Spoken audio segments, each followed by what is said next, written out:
aw bisimila hôtel Lafiya la n'i ko hôtel Lafiya wulikajɔw bolodalen don walasa aw bɛ se ka lafiya sɔrɔ cogo min na ani hakilisigi aw ka séjour la anw fɛ Mopti yan kɛrɛnkɛrɛnnenya Mopti Sevare ka kɛ ni kurantigɛtigɛ ye min ye hôtel Lafiya Sevare ale ye wulikajɔw boloda ka se ka min ye awa fɛɛrɛ kɛrɛnkɛrɛnnen dɔw ta walasa aw bɛ se ka lafiya sɔrɔ cogo min na aw ka séjour la hôtel kɔnɔna na n'o ye ka panneau solaire installé min ye kurantigɛtigɛ o degun aw kana o ye séjour la l'hôtel yɛrɛ kɔnɔna na réservation ka kɛ kabi sisan min b'a to aw bɛ se k'aw ka séjour kɛ k'a sɔrɔ tɔɔrɔ tɛ aw kan degun tɛ aw kan hôtel Lafiya. Hôtel Lafiya ale fɛ Sevare Bangetaba yanni ka se aéroport sirafara ma station laban i kiniboloya fan fɛ i bi jigin o carré fɛ mètre 200 bɔɲɔngo hôtel Lafiya ale cokolen bɛ i kiniboloya fan fɛ i bɛ se ka weleli kɛ nɛgɛjurusiraw fɛ 21 42 14 11 76 01 01 98 66 78 72 04 hôtel Lafiya référence do.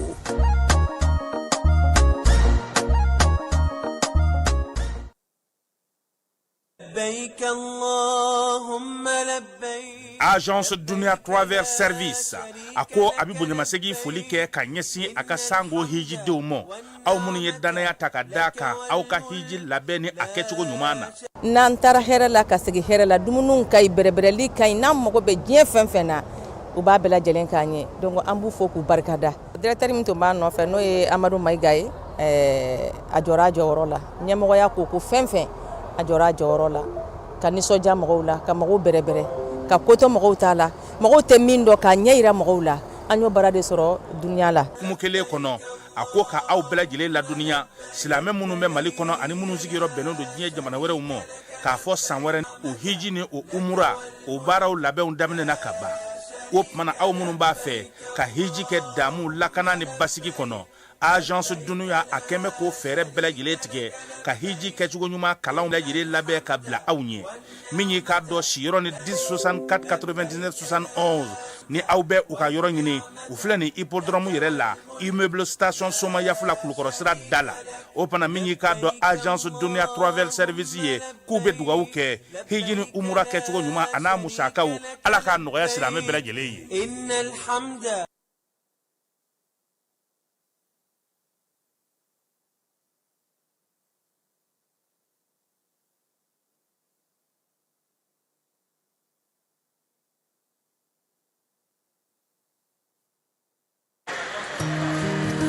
Dugukɔnɔna sigida dɔ la bɛɛ b'i ci la nka baara o baara kɔfɛ laɲini dɔ bɛ yen laɲini min bɛ kɔlɔsili walima bololabila ko fɔ Fatu filɛ nin ye a bɛ baara kɛ BTP de la a ye baara kura dɔ boloda k'a sɔrɔ a ma ko fɔ EDM mɔgɔw ye o nana ni mun ye kuranfiri dɔ tigɛra sigida kelen bɛɛ bilala dibi la Fatu ta ye bololatigɛ dan ye wa a damaja mɔgɔ si la nin ye Mamadu ye taxi bolila don k'a to mobili bolila a ye kuran poto dɔ gosi k'a kari a ma boli wa a ye EDMSA ka centre d'appel wele a ka nin kɛwale ɲuman in b'a to ka sara wɛrɛ tɛna bɔ a la Mamadu ye fasoden ɲuman ye wa a jan bɛ bɛɛ ka lakana na nka bɛɛ tɛ nin hakilina ɲuman in sɔrɔ Isa filɛ nin ye a bi ka kɛ komi a bi baara dɔ la k'a sɔrɔ a bɛ ka kofere électrique fil de bɔ ka t'u feere kuranko la fɛn bɛɛ jate kan ka minɛ an kana kɛ Fatu ni Isa ɲɔgɔn ye an ka kɛ i komi Mamadu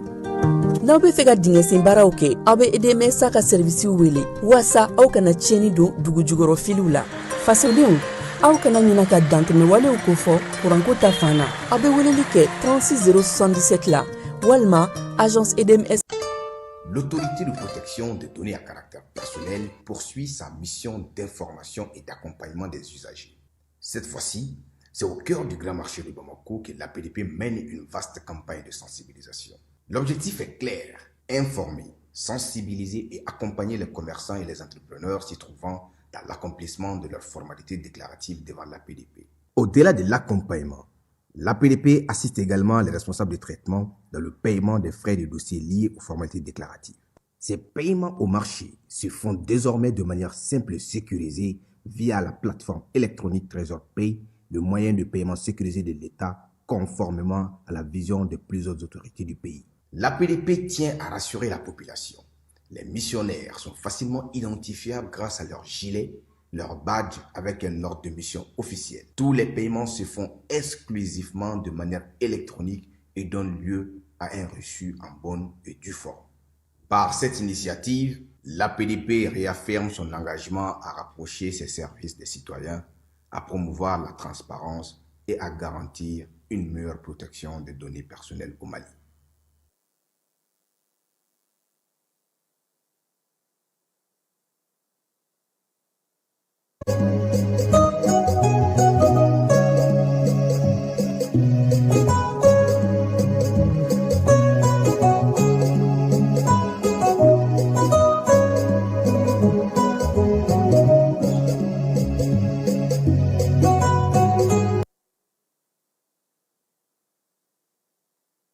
An filɛbaaw ani an lamɛnbaa cɛ n'a muso denmisɛn ni mabakɔrɔ aw bɛɛ lajɛlen aw ni ɲankuma. Fala ye bi an ka maliyɛn minnu sigilen don États-Unis an bɛ foli kɛrɛnkɛrɛnnen ta ka ɲɛsin u ma. Minnu b'a dugu o dugu kɔnɔna na an b'u bɛɛ lajɛlen fo. Ko tiɲɛ na ko tirage kɛra ko nka k'olu bɔra a kalama jani de kan han. Donc k'anw yɛrɛ teliyara n'olu yɛrɛ ka mɔgɔ ye n ko anw fana y'a sɔrɔ ka mɛn dɔɔnin dɛ. Nka an b'u fo. N b'a yira k'a fɔ ko jani an bɛ gwa caman kɔnɔna na an bɛ du caman kɔnɔna na wa min ye baara kɛcogo ye n'Ala sɔnna a ma an b'an cɛsiri min ye minɛn ye a kana keleku an bolo. Fala ye Amadu Ampateba ko min ye teriya duman ye k'a bɛ sinsin ni fɛn saba ye. Fɛn saba min terimaw man ka sɔn bin ka falen a fɛn saba olu kɔnɔna na Fala ye. A ko a fɔlɔ ye mun ye? O ye maanifin sennɛgɛ kɔnɔna ye Fala ye. Yɔrɔ n'a kɔni fɔra ko bin ka falen bin tɛna se ka falen nka hakilima kan k'a faamuya a kan bɛ min ma. Ŋɔni walima fɛnw kana don aw ni ɲɔgɔn cɛ. A ka se ka ɲɔgɔn sira tagama. Amadu Ampateba ka kuma fɔlɔ y'o ye. A filanan ye mun ye Fala ye? A ko o ye maa bolo ye.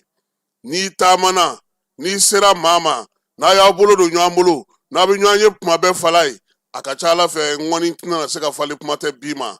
A sabanan ye mun ye? Amadu Ampateba ko ye maanifin nɛn ye. I kumakan.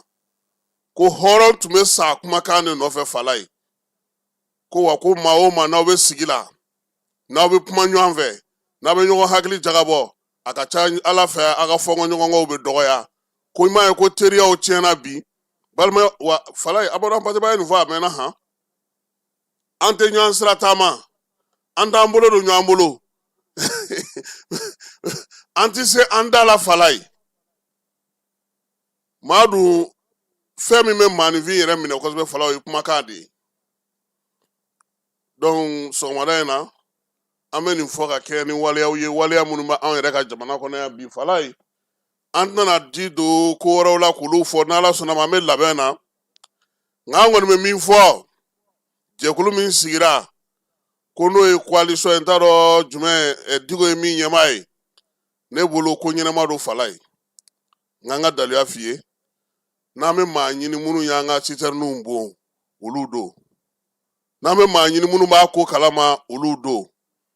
U y'a fɔ k'a bɔgɔrɔ dɔ k'a sinsin k'a kɔkɔrɔma don k'a fɛnw bɛɛ lajɛlen fɔ k'a d'a kan min ye nin ko in ye. Bi fana an kan ka hakili to min na Fala ye. O ye u bɛ ka kegunya baara dɔ don a kɔrɔ k'u ni parti politique cilenw dɔw bolo bɛ ɲɔgɔn bolo. O de ye ko la kɔlɔsili yɔrɔ ye. K'u ni magistrat dɔw bolo bɛ ɲɔgɔn bolo. O ye ko la kɔlɔsili yɔrɔ ye. K'u ni maa dɔw bolo bɛ ɲɔgɔn bolo. An kana fujinɛ ka fuli ka da maaw ka Fala ye. An ka ko kɛ ni hakili sigi ye sabula kɛlɛ min don a kɛlɛ a ma nɔgɔn. Dɔ ka taa ye tile fila in na fɛnnin dɔ la dɔrɔn paraw a ko ka kɛ ni hakili sigi ye Fala ye. N'o tɛ an yɛrɛ dama bɛ kari ɲɔgɔn na yan o fana tɛna ɲɛ kosɛbɛ. Nka an ka hakili to an yɛrɛ la. Sɔgɔmada in na an ka baara kun fɔlɔ bɛ taa n'an ye yɔrɔ min o ye e yɛrɛ ka y'o Fala ye. A k'a ka dɔgɔtɔrɔso mɔgɔ murutilen don dɛ.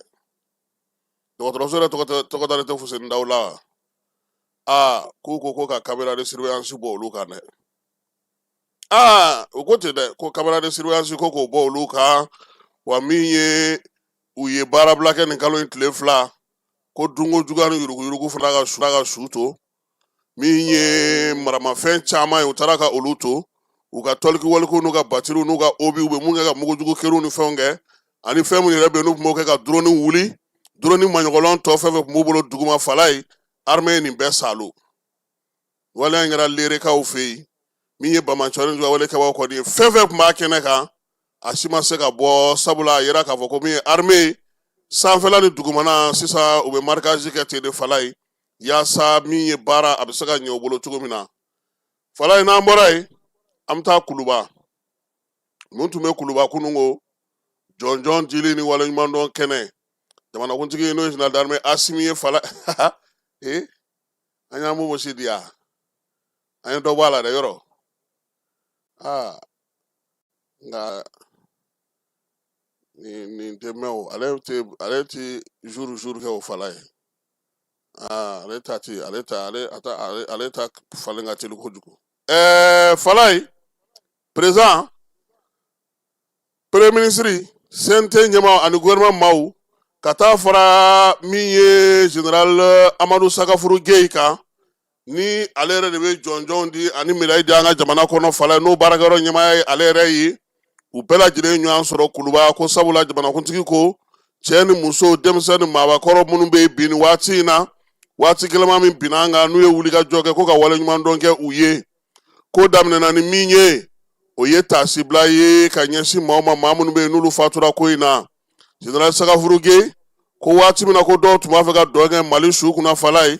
ko y'a sɔrɔ fasoden dɔw bɛ yen olu wulilen don k'u kɔ kɛ ntɛnɛn ye ka wulikajɔ kɛ sirabaw kan ka wulikajɔ kɛ min ye taji bɛ se ka don cogo min malidenw bɛ se ka lafiya cogo min na Sakafuru Gueye ko maa minnu filɛ nin n'u filɛ nin ka na jɔnjɔn sɔrɔ n'o ye médaille ye fala ye k'ale yɛrɛ bɛ taasibila kɛ u ye i kɛra taji feerebaa ye o i kɛra chauffeur ye o i kɛra wolomasiri tabaa ye o i kɛra maliden gansan min ye wulikajɔ kɛ nin ko in na o minnu fatura ka dugawudon kɛ olu ye ala k'olu dayɔrɔ sumaya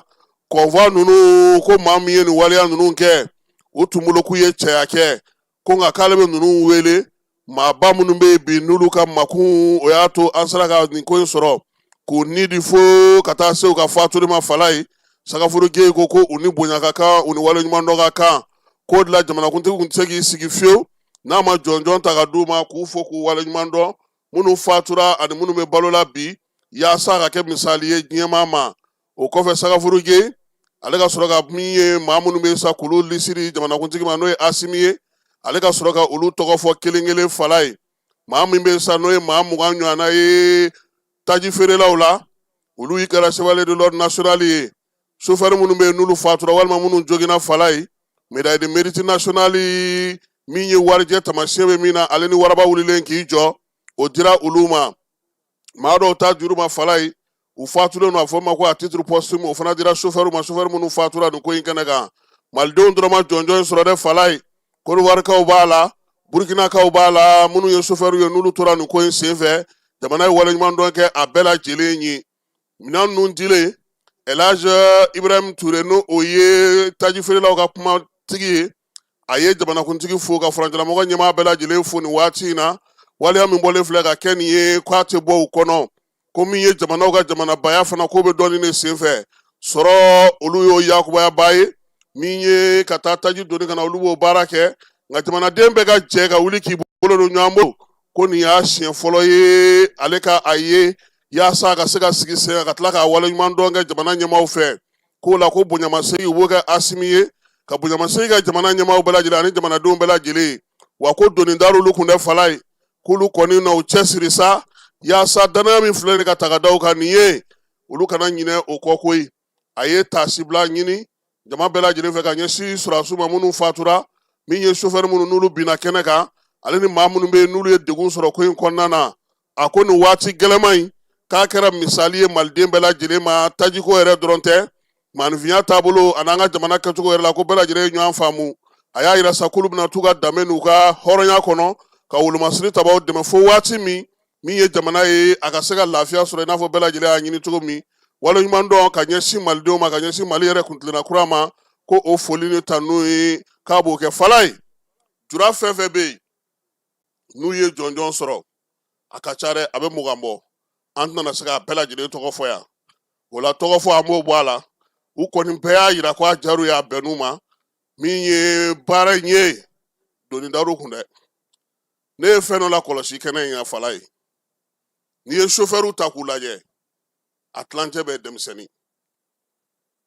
opérateur ninnu minnu fana bɛ taa taji ta ka na fala ye o fana bɛɛ ye denmisɛnnin nin kɔrɔ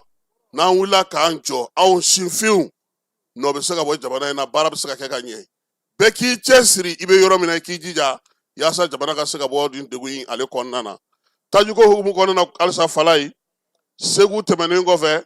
ka kucala kɛ min ye san ani moti an bɛ dɔngɔnɔdugu la kabi kununko fala ye min ye tajiko gɛlɛya ye an y'a kuma fɔ yan dɔngɔnɔdugu maaw n'o ye baɲangara ye n'o y'u ka faaba ye fala ye olu ka ɲɛmaa n'o ye colonel major Olivier Jasana ye ale n'a baarakɛɲɔgɔn sa olu bɛɛ lajɛlen bɔra kununko min ye dɔngɔnɔw ka dugu donda la n'o ye baɲangara donda ye citerne 13 o de bɔra Bamakɔ k'i kunda baɲangara kan min ye dugudenw bɛɛ lajɛlen bɔra ka duga nisɔndiya yira maa minnu bɛ yen n'olu yɛrɛ bɛ baara kɛ faso ka cakɛdaw la olu bɛɛ lajɛlen tun b'a kɛnɛ kan ka taa fara jamanaden gansanw kan bɛɛ lajɛlen bɔra k'i ka nisɔndiya yira fala ye an ka taa baɲangarakaw fɛ yen u yɛrɛ min sɔrɔ ka kɛ ka citerne ninnu kunbɛli baaraw kɛ an k'o jaw filɛ.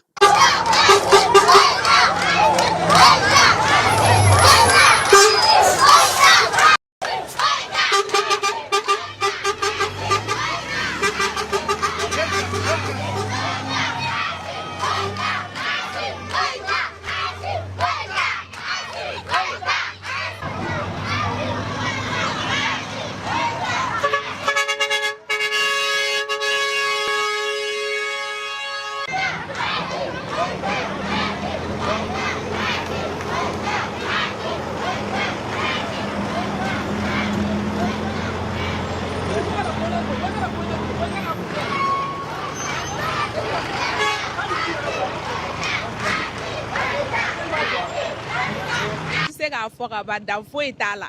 tiɲɛ na an bɛ gouverneur fo an ka gouverneur kɔrɔ a ɲɔgɔn tɛ yen nɔ an bɛ dugawu de kɛ ala ka sija ni kɛnɛya d'a ma sinon carburant ko a kun jouera anw n'an ka baarakɛyɔrɔ ko la dɛ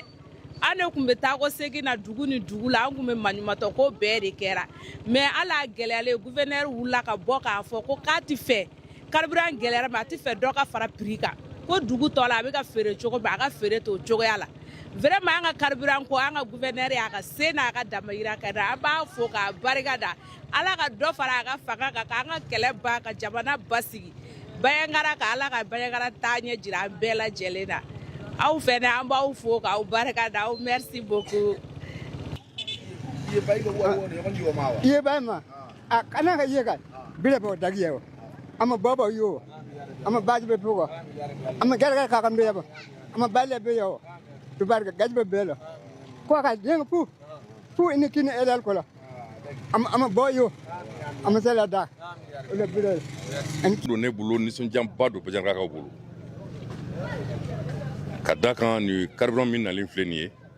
ye mɔgɔ kun b'a la ne bɛna daminɛ ni min ye n bɛ n ka population de fo nin waati tɛmɛna nin na gɛlɛya waati fɛn fɛn kɛra nin an ye population ye u cɛsirilen don ka da kan u y'a faamu gɛlɛya min b'an kan u y'a dɔn gɛlɛya in bɛ ka min ɲini o gɛlɛya in o y'o laɲini o t'u yɛrɛ ka laɲini ye an ka population mɔgɔw b'u ka fanga sinsin k'a basigi o de kama baɲangara région population o ma sɔn ka tamasiyɛn yira maa si ma tamasiyɛn ye k'a fɔ ko tɔɔrɔ bɛ mɔgɔ kan tamasiyɛn ma ye ko courant tɛ maa bolo tamasiyɛn ma ye ko i ka frigo tɛ ka marché tamasiyɛn ma ye ko mɔgɔw bɛ ka taama u sen na u kan ka fo o la an ka population kan ka fo n'o ye n'an bɔr'o la an b'an ka ɲɛmɔgɔbaw fo olu mun hakili tora na nin waati in na u kan ka fo ka da kan u bɛ ka jamana basigi ɲini u kan ka fo parce que u ma région fisaya région ye u kan ka fo o ko la je vous remercie. Moti gouverneur ka kɛ ni taji sɔrɔli ye ale ko Moti dugu kɔnɔna na taji bɛna na feere cogo min na o ye nin ye min ye motow ye moto minnu bɛ yen n'olu ye Jakarta ye Sanili ani TVS olu ka taji min kan ka feere olu ma a man ka tɛmɛ 500 kan min ye katakatani ye o ye 1000 n'a kan ka feere olu ma mobili tɔw olu ta ye 4000 ye min ye katikatu ye olu ta ye 6000 ye mobili minnu bɛ sa ni olu ye frigo netu ni camion ye a n'a ɲɔgɔnnaw minnu bɛ donibaw ta fala ye ko litiri 300 olu ka sanni man ka tɛmɛ o kan o mana tɛmɛ ka bɔ yen sa sɔngɔw o kɔni ye nin waati in na 150 ani dɔrɔmɛ 5 ko maa si kana tɛmɛ o kan min ye essence la ye gasoil sa o kɔni ye 140 ani dɔrɔmɛ 5 ye k'u ka sanni kɛ o fana na fan bɛɛ lajɛlen fɛ bidɔntigiw k'olu sen tɛna se ka y'a ko la fo n'a kɛra bidɔn yamaruyalen bɛ maa minnu bolo n'o tɛ k'a fɔ ko ka taa ni bidɔn ye ten ko k'a k'i kun k'o tɛ se ka kɛ wa min ye groupe bɛ minnu fana bolo olu fana fɛɛrɛ ka tigɛ u fɛ yen yaasa u bɛ se ka kɛ cogo min na gouverneur n'o o ye général brigade Dawuda Danbele k'a bɛ faamuyali ko ɲuman ɲini bɛɛ lajɛlen fɛ min ye Moti a n'a marabolo bɛɛ lajɛlen kɔnɔna na nin ko in bɛ se ka labato cogo min na hakilinaw ale ni basigi o bɛ se ka na cogo min taji feere cogo ɲuman na Moti n'a marabolo bɛɛ lajɛlen kɔnɔna na fala ye kunna sini ko olu b'a fɔ a ma sigiyɔrɔ la burukinabew ka maafalenba 2 nana kulubakaw fɛ yen kɛrɛnkɛrɛnnenya sa u kunbɛnna général d'armée Asimi Goyita fɛ fala ye maa fɔlɔ jɛkulu kɛrɛnkɛrɛnnen min sigilen don n'o ye AES yɛrɛ ka bolofara min bɛ yen n'o bɛ burukinakaw fɛ yen u ka minisiri min b'u ka jamana ni jamana cɛ sira ɲɛnabɔ ko kunna n'o ye Bazi Basolma ye ale nana sa a n'a ka danga n'o ye colonel major Yelemu Ernest ye ka na ni u ka jamanakuntigi ka sɛbɛn ye ka na di Asimi ma n'o ye capitaine Ibrahim Traoré ye Basolma bɔlen a ko sa ko Mali ni maa min tɛ Mali dɔ fala ye Mali